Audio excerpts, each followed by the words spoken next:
do males have an advantage over females biologically in sports?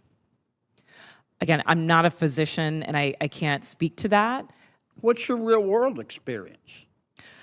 It depends. I mean, there are some people who are born male that I'm faster than if I were to sprint against them, and some that I'm not. Some males that are taller than some women, and some that are shorter. You don't believe that a biological male has a physical advantage in sports over a biological female?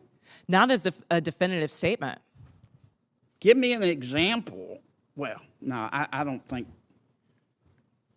How many female members of the NBA do you see? If you've just watched that clip, I think it explains why this debate has become so frustrating for so many people. No matter where you stand politically, when someone is asked a simple question and spends several minutes avoiding a simple answer, people are going to notice. That's exactly what happened here. To me, Senator Kennedy wasn't asking trick questions. He was asking questions that millions of Americans think have straightforward answers. Instead of getting clarity, he got long explanations that never really addressed what he was asking. Whether you agree with Kennedy on every issue or not, I think most people appreciate honesty and direct answers, especially when the discussion is about women's sports and public policy. If you enjoy balanced political commentary, don't forget to like the video, subscribe to the channel, and let me know your thoughts in the comments.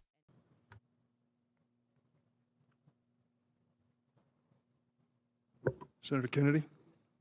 Thank you, Mr. Chairman, and thanks to all of our witnesses here today.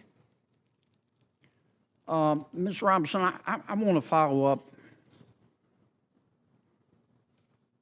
by trying to understand your answer to one of Senator Cruz's questions. And this is really a question, not a suggestion.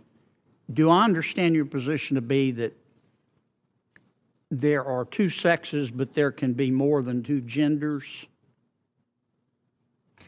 I wouldn't even say two, and we've got Dr. Lopez here as well, but there's also the definition of intersex. I think that often in these conversations we're conflating sex and gender, and I do want to affirm here that trans women are women. That is their gender.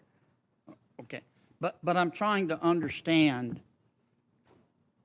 Do you make a distinction between sex and gender? Yes, sir. Okay. Explain that. Do you think there are more than two sexes? I believe that there's a definition for intersex as well that I want to acknowledge. But sex is assigned at birth. I'm just trying to understand. I'm thoroughly confused. So you're born, I'm talking about biology, male, female, and what else? I believe that intersex is also acknowledged, but again, I'm not a doctor here. What I can say, what does intersex mean? Is that there's a difference between sex and gender, and I think in these conversations we're conflating the two. Well, but I want to start with sex. Okay, there's male, there's female. When a baby's born, before the baby has had time to even have a sense of self, there's male, female, and intersex. There's a third. I believe that is true, but I would defer to Dr. Lopez as I'm not a physician. Okay. And how many genders are there? I think the gender is expansive, and the definitions are always growing. Today I can tell you, I talk to young people that talk about non-binary as... More than five? I think the gender is not a binary, is what I'm trying to say. But are there more than five genders? I'm just trying to understand. Are there more than five genders? Well, I mean, I think that there was a time where women wearing pants didn't feel like it was appropriate for their gender, and yet I'm wearing pants today. I think that there are ways that we express our gender that are expansive. Are there more than five? I wouldn't subject myself to naming how many genders there are, but what I can say is that gender is a reflection. Number? Excuse me? There's an infinite number of genders?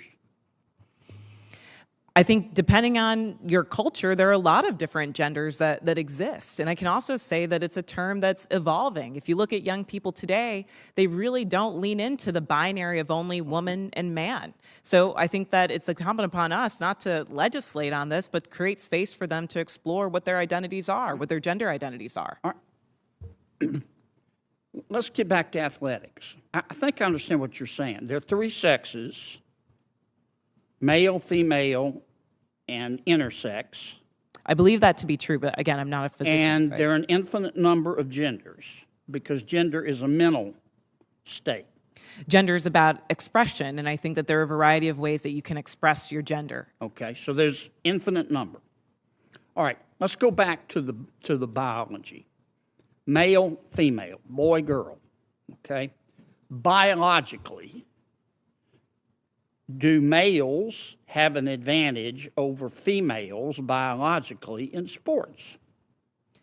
Again, I'm not a physician, and I can't speak to that. What's your real world experience?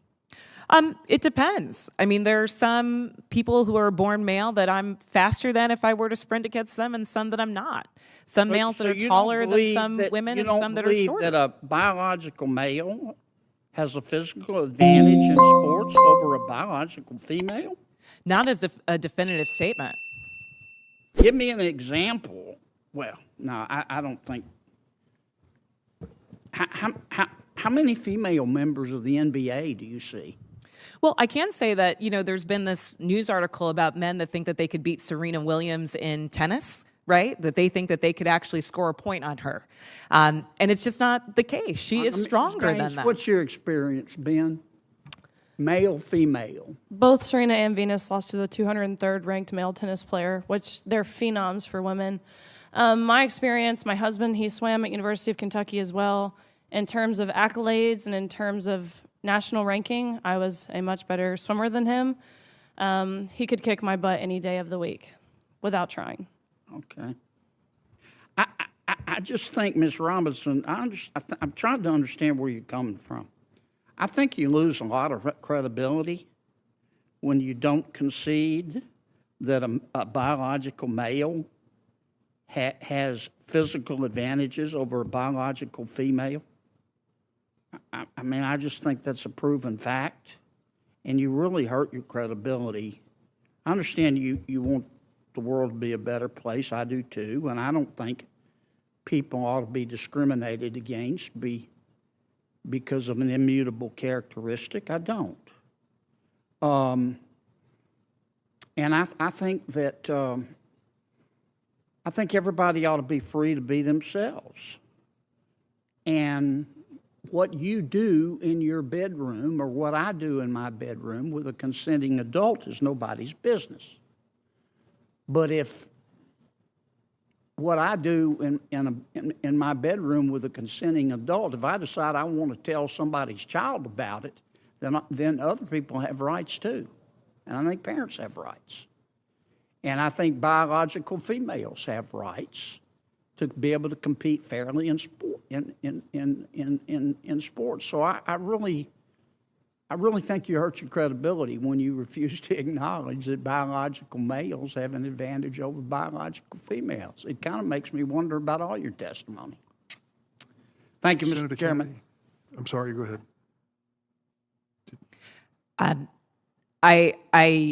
What I'm trying to say is that there is not a definitive advantage in all cases. Sir, I don't know if you believe that you could beat Serena Williams in tennis, but I probably think that that's not the case. There are not all cases where all men are physically superior to all women. And at the end of the day, in this conversation, we're not talking about that. We're talking about trans women who are, in fact, women, who deserve to play in a gender that matches their sports, who deserve all the benefits that Ms. Gaines is talking about. And as a cisgender black woman, I can say definitively that my womanhood is not threatened by a transgender person asserting hers as well. Senator Hirono. Thank you, Mr. Chairman. I thank all of the persons who are testifying today. For Ms. Robinson, do you know what? Now, let's get into it. After watching the full exchange, I think Senator Kennedy made his point very effectively. He kept bringing the conversation back to one issue. He wasn't debating culture or personal identity. He was talking about biology because the discussion was about fairness in women's sports. Every time he asked a direct question, the conversation drifted somewhere else. It moved from biology to gender identity, then to culture, then to evolving definitions. But Kennedy stayed focused on the original issue. Sports are separated into men's and women's divisions because of biological differences. That's the foundation of competitive sports, not anyone's personal identity. The moment that stood out most was when Kennedy asked whether biological males generally have physical advantages over biological females. Instead of hearing a clear answer, the response focused on individual exceptions. Of course, there are women who are stronger than some men, and men who are less athletic than some women. Nobody disputes that. The real question is whether biological males, on average, have physical advantages that affect athletic competition. If they didn't, there would never have been a reason to create separate women's sports in the first place. I also thought it was important that Kennedy made it clear he isn't arguing that people should be discriminated against. He said adults should be free to live their lives as they choose. His concern was about fairness in competition and the rights of female athletes. That's a reasonable question to ask. Women's sports exist to give women a fair opportunity to compete, and it's fair to ask how biological differences should be considered when policies are made. I also understood what Ms. Robinson was trying to say. She argued that not every man is stronger than every woman and that transgender women deserve dignity and respect. I don't disagree that everyone deserves respect, but respect and fairness are not opposites. You can believe every person should be treated with dignity while also believing that biological differences matter in competitive sports. That's why I think Kennedy's questions connected with so many viewers. He kept asking for a clear answer to what he believed was a straightforward issue. Whether you agree with his politics or not, I think he stayed focused on the central question. The discussion kept moving toward identity, while Kennedy kept bringing it back to biology and fairness in women's sports. That's why this exchange has resonated with so many people.